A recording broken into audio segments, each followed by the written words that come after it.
ever wondered what happens when those sworn to protect us turn out to be the real danger? You know you can't give a sworn statement and lie on it. Why would you do that, man? Here are some examples of when a detective uncovers that the real murderer is none other than a fellow cop. First up, we've got Matthew Boynton's case. The case was so incredibly strange and riddled with corruption that the cops ended up investigating a shooting that never even happened. Pretty crazy, right? Here's what really went down. On April 15th, 2016, police found Jessica Boynton in her home's closet. She had suffered a gunshot wound to the head and was holding a firearm issued by the police. The county sheriff reportedly declared her dead at the scene, but the issue was that Jessica was neither dead nor shot. After being rushed to the hospital, the ER found no entrance wounds or bullets. Instead, they discovered evidence of a blunt force attack to the back of her head. This case is seriously confusing, but what adds to the craziness is that Matthew Boynton,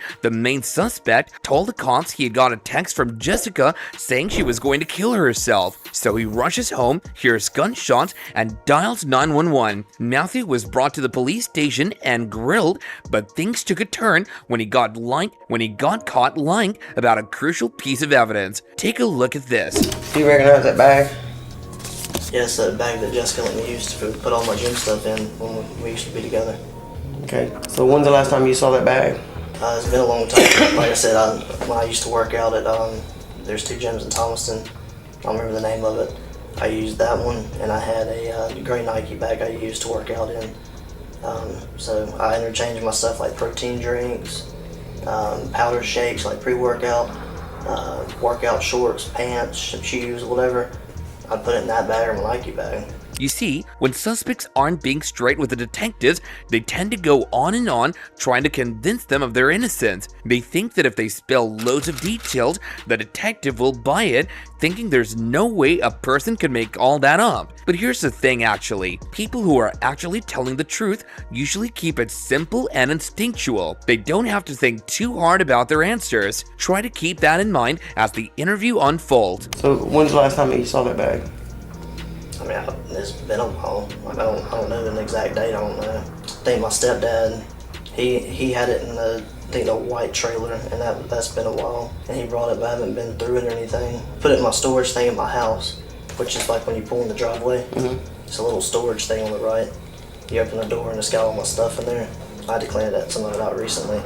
That was tossed in there, but I mean, it's in there with a bunch of my stuff, like a brown tub I used to keep in my old patrol car with gym stuff in it and work stuff. Keep in mind that the response was to a simple question like, when did you last see this bag? It could have been answered in just a sentence. The detectives were onto Matthew's deception about the bag right from the start. It's why they brought him in for the second round of questioning. Now, they're dead certain he's hiding something big, and they're gearing up to call him out on it.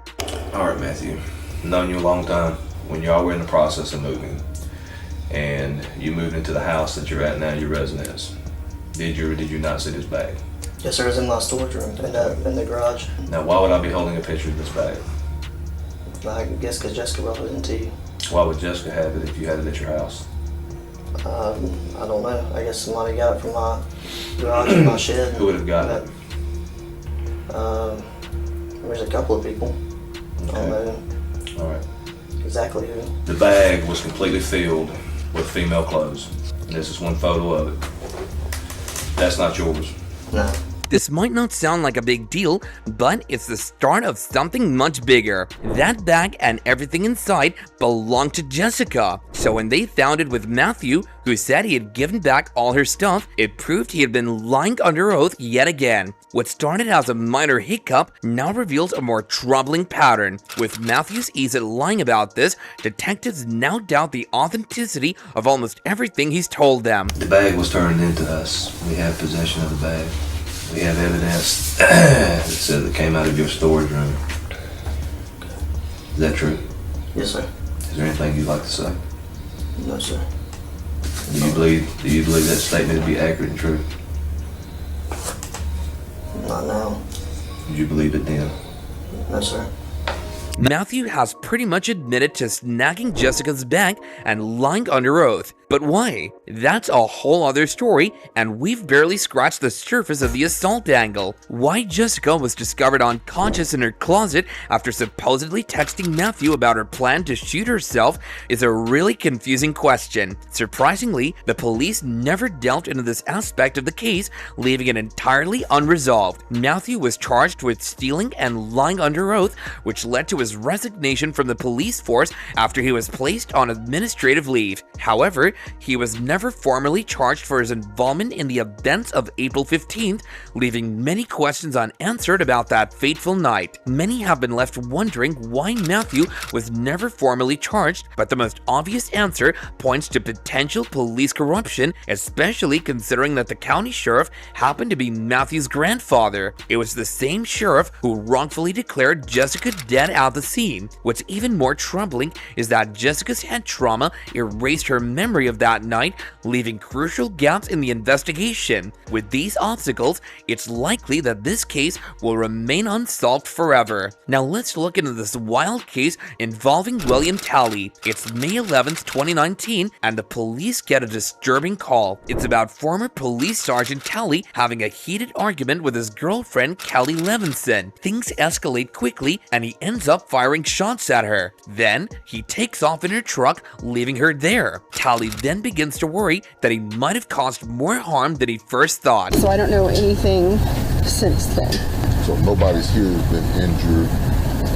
No, that's what I told him when I called. He told me that he was in help. The police had to act fast, treating the situation as a potential crime scene. They searched the house to ensure Kelly's safety. There was only one thing on their minds. They were all slightly hoping they wouldn't find her dead. As they entered the house, signs of a physical altercation were evident, scattered throughout. But it was in the kitchen where they made the discovery: Kelly's lifeless body lying on the ground. With all the evidence the police had, it wasn't hard for them to figure out their main suspect. But catching him, that was a whole other story. They knew William had received both police and SWAT training, making him a difficult target to catch. However, all of a sudden, the police receive a phone call informing them that William had been involved in a car crash. The cops rushed to the hospital, where they found their number one suspect waiting for them, bruised and bloodied. We're gonna take care of you now.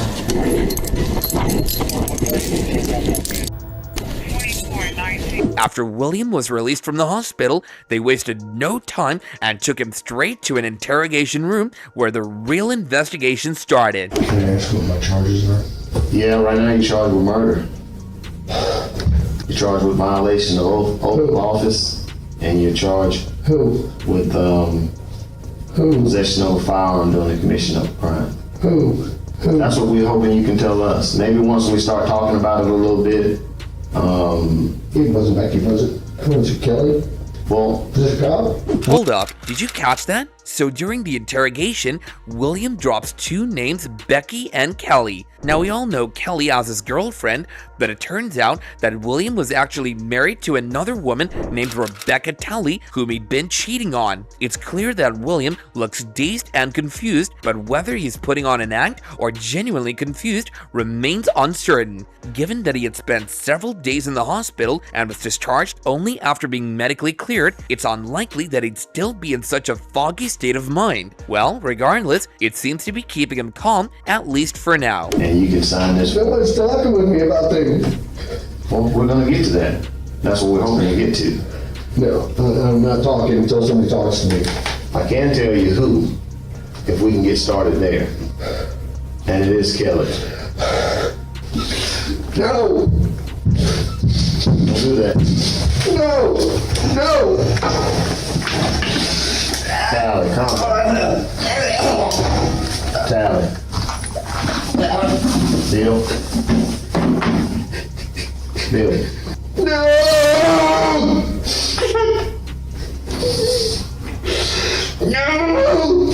You know, there's a tiny chance Williams actually torn up about Kelly's death, but think about it, he was clueless about what he did at the time, so it feels more like he's using this as an excuse to let out all his frustration and scream about how his life's ruined because of a petty argument with his girlfriend. He's also probably frustrated that he got caught so easily. You see, This guy has SWAT and police training, so he knows how to dodge the cops. But almost right after he goes on the run, his plans get shut down in the most unexpected way possible. William manages to calm down while the detective talks to him, but it only lasts for a few short seconds.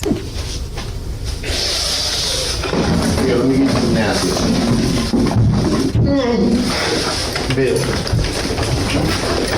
Bill, no. Stop, Bill. Relax. Bill, stop. It's all unnecessary, Bill. If you don't want to talk to us, that's fine, but let's not do this, okay? Okay?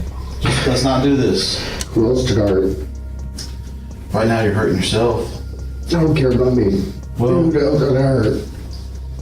There's no one I else. keep hearing when people whisper, or whispers. Okay. Well, what whispering do you hear? No, tell me the truth. Okay. There's no one else hurt. Okay. What you're witnessing here is a man who's fully aware of his guilt, desperately doing everything he can to find a way out of the mess that he's in. He's panicking, and the cops were likely relieved when William finally asked for a lawyer, putting an end to this dramatic interrogation. But this really didn't help him at all, because the detectives already had all the evidence they needed to convict him. William Talley received a life sentence behind bars, despite his ties to the local police force and familiarity of some of the officers involved. The case was handled perfectly. So what do you think? Do drop your thoughts in the comments section below. If you like this video, don't forget to subscribe and like the video for more such content. Also, make sure to hit that notification bell so you never miss any of our updates from now on. Until next time, stay safe and stay sane, and we'll be back with another one real soon.